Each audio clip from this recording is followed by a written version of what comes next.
Salam sejahtera dan salam sehat untuk kita semua. Perkenalkan, nama lengkap saya Ewaldina Furni, mahasiswi Universitas Flores dari program studi PGSD kelas A semester 2. Saya akan menjelaskan tentang konsep dasar makhluk hidup.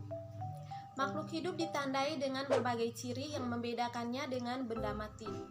Ciri-ciri tersebut antara lain tumbuh dan berkembang, bernapas, bergerak, berkembang biak, memerlukan nutrisi, mengeluarkan zat sisa, serta peka terhadap perangsangan.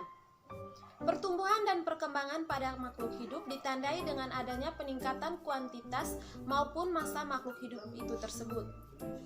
Makhluk hidup bernapas menggunakan organ pernapasan. Manusia dan hewan membutuhkan oksigen untuk bernapas, sedangkan tumbuhan membutuhkan karbon dioksida. Makhluk hidup terdiri atas manusia, hewan, dan tumbuhan. Makhluk hidup membutuhkan makhluk hidup lain dan komponen tak hidup dari lingkungannya. Kumpulan individu sejenis membentuk populasi. Kumpulan populasi membentuk komunitas.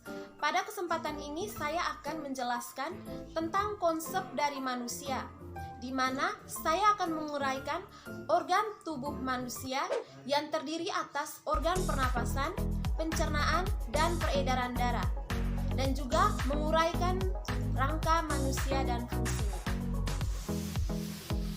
Yang paling pertama saya akan menjelaskan tentang organ tubuh manusia. Manusia berasal dari sel telur yang terbuahi oleh sperma. Kedua sel bersatu membentuk sel baru yang merupakan asal kehidupan manusia.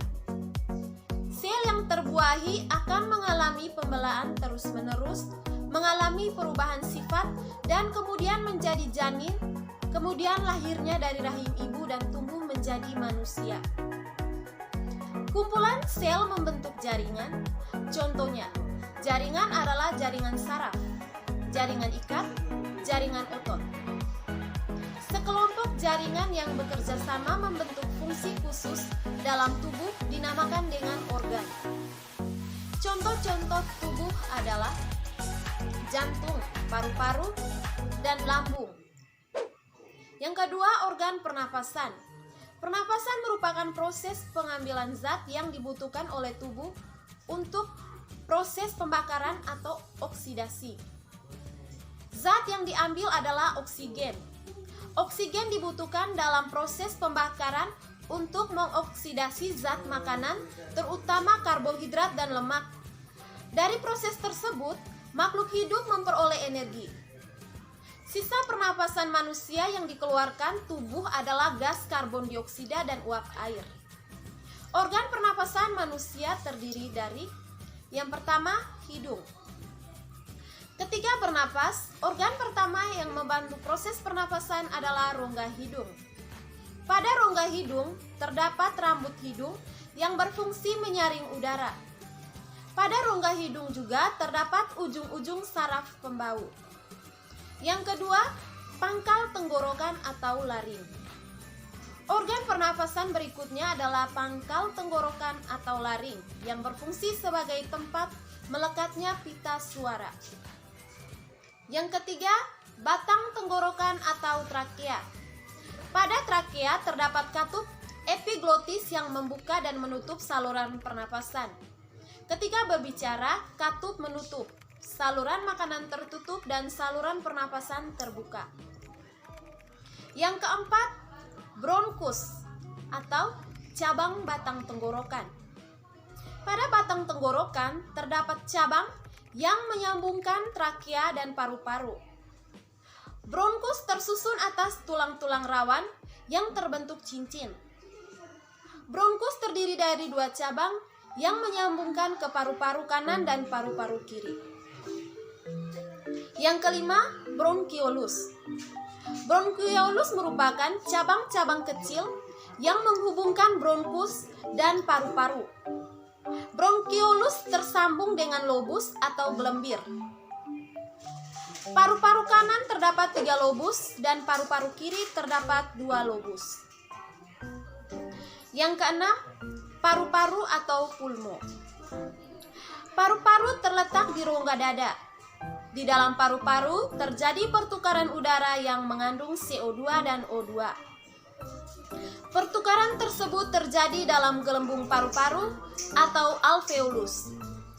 Pada saat bernapas, terdapat proses pengambilan udara oleh paru-paru atau inspirasi. Dan proses pengeluaran udara oleh paru-paru disebut ekspirasi.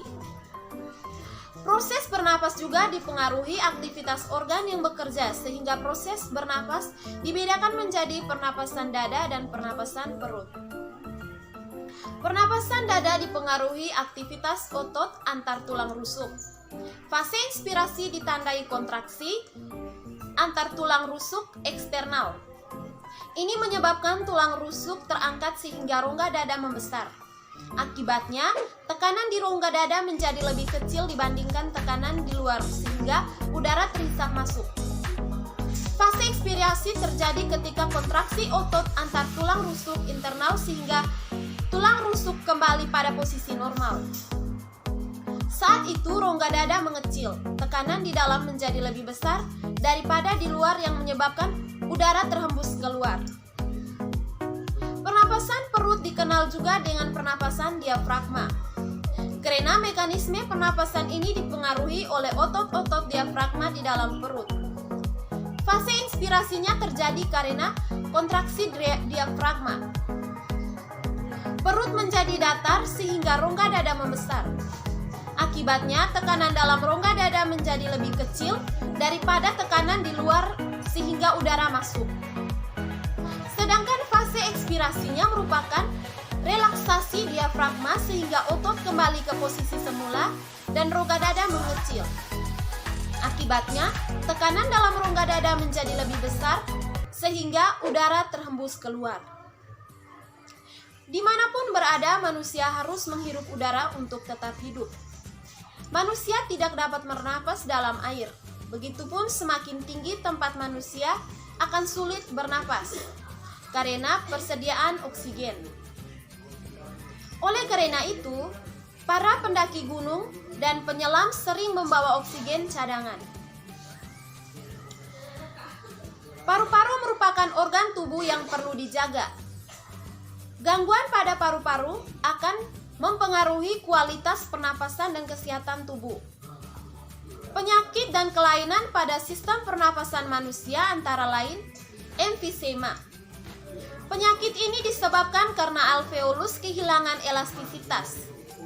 Penyakit ini disebabkan karena kebiasaan merokok, polusi udara, dan polusi asap rokok. Kebiasaan tersebut juga menyebabkan penyakit kanker paru-paru. Selain itu, paru-paru yang terjangkit bakteri mikrobakterium dapat menyebabkan penderita terkena penyakit TBC. Hal ini dikarenakan bakteri tersebut menimbulkan bintik-bintik pada dinding alveolus sehingga mengganggu proses difusi oksigen. Penderita TBC sering mengalami batuk darah. Penyakit yang dapat menyerang sistem pernapasan selanjutnya adalah penyakit asma, yakni disebabkan karena penyempitan saluran pernapasan karena alergi. Penyakit lainnya adalah laringitis, yakni infeksi bakteri, virus, dan jamur yang menyerampal tenggorokan. Infeksi juga dapat menyerang cabang trakea yang disebut dengan penyakit bronkitis. Penyakit ini menyebabkan penderitanya sesak nafas. Penyakit paru-paru lainnya yakni pneumonia disebabkan oleh infeksi bakteri Diplocuus pneumoniae, penyebab alveolus terisi cairan. Selain itu juga terdapat kelainan pengangkutan oksigen yang disebut penyakit asfiksi. Asfiksi menyebabkan hemoglobin darah mengikat komponen lain selain oksigen, yaitu karbon monoksida. Yang berikutnya saya akan menjelaskan tentang organ pencernaan.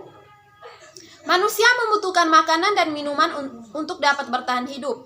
Makanan dan minuman mengandung sumber tenaga serta mengganti sel-sel tubuh yang telah rusak. Namun, makanan yang dimakan tidak dapat langsung diserap tubuh karena molekul-molekul makanan yang terlalu besar. Zat makanan tersebut harus dipecah atau dicerna menjadi zat yang sangat kecil agar dapat diserap dan larut dalam darah. Setiap hari manusia membutuhkan makanan bergizi sebagai sumber nutrisi bagi tubuh.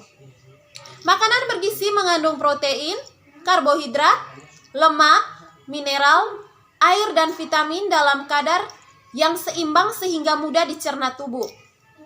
Makanan yang masuk ke dalam tubuh dilumatkan dan dihancurkan sehingga menghasilkan sari makanan. Sari makanan diserap dan diedarkan darah ke seluruh tubuh. Bagaimana makanan yang tidak dapat dicerna dikeluarkan kembali menjadi tinja. Seluruh proses tersebut dinamakan pencernaan. Proses pencernaan makanan pada manusia melibatkan organ tubuh seperti rongga mulut, kerongkongan, lambung, usus halus, usus besar, dan anus. Proses pencernaan dimulai dari mulut yang terjadi secara kimia dan mekanik. Di dalam rongga mulut terdapat gigi, lidah, kelenjar ludah, di mana gigi terdiri dari gigi geraham atau molar yang berfungsi untuk menggilas dan mengunyah makanan, gigi taring atau kanifus yang berfungsi menyobek makanan, dan gigi seri atau incisivus yang berfungsi memotong dan mengiris makanan. Ketika mengunyah, kelenjar ludah menghasilkan saliva atau air ludah yang berfungsi membasahi dan melembutkan makanan serta mempermudah proses menelan. Ludah mengandung air lendir, garam, enzim tialin, membantu melarutkan makanan serta mengubah karbohidrat menjadi maltosa. Sedangkan lidah berfungsi untuk mengatur letak makanan dan mendorong makanan ke kerongkongan. Kerongkongan atau esofagus adalah salah satu penghubung antar mulut dan lambung. Makanan didorong sepanjang 20 cm per detik. Gerakan ini disebut dengan gerakan peristaltik. Dengan gerakan ini, makanan dapat masuk ke lambung. Lambung atau ventriculus merupakan suatu kantung yang terletak di rongga perut sebelah kiri. Lambung melakukan pencernaan secara mekanis dan kimiawi. Dinding lambung berkontraksi sehingga makanan teraduk atau mekanis. Sedangkan secara kimiawi, lambung mengeluarkan getah yang mengandung pepsin, asam klorida, dan renin. Pepsin berfungsi mengubah protein menjadi molekul yang lebih kecil. Asam klorida berfungsi membunuh kuman dan bakteri pada makanan. Renin mengubah susu menjadi kasein. Makanan yang dicerna oleh lambung kemudian sedikit demi sedikit meninggalkan lambung menuju usus 12 jari. Usus halus terdiri atas usus 12 jari, usus kosong, dan usus penyerapan. Pada usus 12 jari bermuara saluran dari empedu dan saluran dari pankreas. Getah empedu disalurkan ke usus 12 jari untuk mengemulsi lemak. Sedangkan pankreas mengandung enzim lipase, amilase, dan trypsinogen yang memecah lemak, amilum, dan protein. Usus halus juga memiliki getah yang mengandung enzim sukrose, maltase, dan laktase. Penyerapan sari-sari makanan terjadi di usus penyerapan. Di dalam usus penyerapan terdapat gonjot-gonjot usus yang menyerap gula, asam amino, garam mineral, dan vitamin. Sedangkan asam lemak dan gliserol diserap melalui pembuluh getah bening pada dinding usus. Usus besar atau kolon merupakan bagian terakhir dari saluran pencernaan. Pada permulaan usus besar terdapat usus buntu yang merupakan tempat pertemuan usus besar dan usus kecil. Pada bagian ujung terdapat usus buntu atau appendix. Fungsi usus besar adalah menyerap air dan mineral yang tersisa dari bahan makanan. Bahan makanan di usus besar dibusukan oleh bakteri E. coli untuk mempermudah pengeluaran sisa-sisa makanan. Bakteri tersebut juga membantu proses pembentukan vitamin K dan menghambat pertumbuhan bakteri penyebab penyakit. Bagian akhir dari usus besar adalah rektum. Apabila fase sudah penuh, akan terjadi refleks gastrokolik yang menyebabkan timbulnya keinginan buang air besar. Anus merupakan lubang akhir dari saluran pencernaan. Anus terdiri atas otot polos pada bagian dalam dan otot lurik pada bagian luar. Fases yang terkumpul di rektum akan dikeluarkan melalui anus. Yang berikutnya saya akan menjelaskan tentang organ peredaran darah. Organ jantung sangat berperan penting dalam sistem peredaran darah manusia. Jantung berfungsi memompa darah ke seluruh tubuh. Jantung terdiri atas 4 bagian, yaitu serambi kiri, serambi kanan, bilik kiri, dan bilik kanan. Serambi berfungsi menerima darah yang kembali ke jantung dan pembuluh balik besar. Bilik kanan berfungsi memompa darah ke paru-paru, sedangkan bilik kiri memompa darah ke seluruh tubuh selain paru-paru. Antara serambi dan bilik dibatasi oleh katup jantung sehingga darah tidak tercampur. Darah diedarkan melalui organ pembuluh darah. Bentuknya seperti pipa dan bersifat elastis. Pembuluh darah terdiri dari arteri atau pembuluh nadi, vena pembuluh balik. Arteri membawa darah keluar dari jantung ke seluruh tubuh maupun ke paru-paru, sedangkan vena membawa darah dari jaringan kembali ke jantung. Darah juga berperan dalam sistem peredaran darah. Darah terdiri atas plasma darah, sel darah merah, sel darah putih, dan keping-keping darah. Sel darah merah memiliki hemoglobin yang berfungsi mengikat oksigen. Sel darah merah dihasilkan di limfa, hati, dan sumsum merah pada tulang pipi. Sel darah putih berfungsi sebagai antibodi untuk melawan bibit penyakit yang masuk ke dalam tubuh.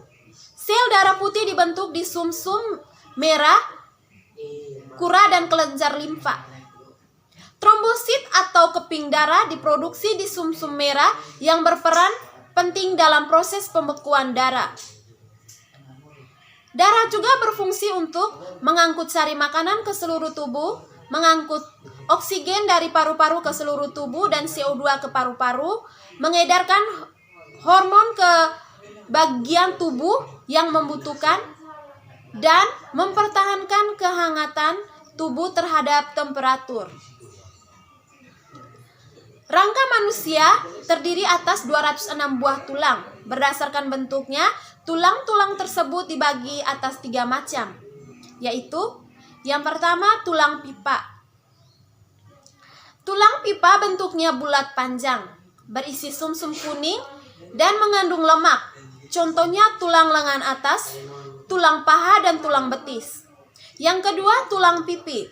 Bentuknya pipi, bagian dalam berbentuk bunga karang dan berisi sumsum merah.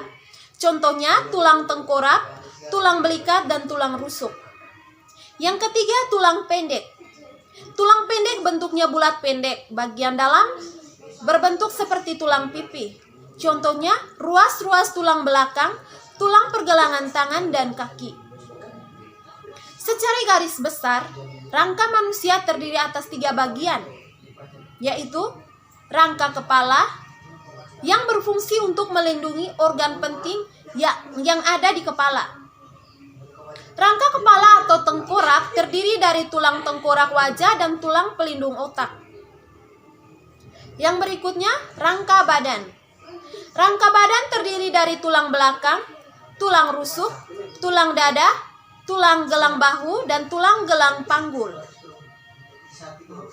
Yang berikutnya, rangka anggota gerak. Rangka anggota gerak tersusun atas anggota gerak atas yang meliputi tulang pengumpil, lengan atas, hasta, pergelangan tangan, telapak tangan, dan ruas jari tangan. Susunan anggota gerak bawah meliputi tulang paha, tempurung lutut, kering, betis, pergelangan kaki, telapak kaki, dan ruas kaki. Baik, hanya itu saja penjelasan dari saya. Sekian dan terima kasih.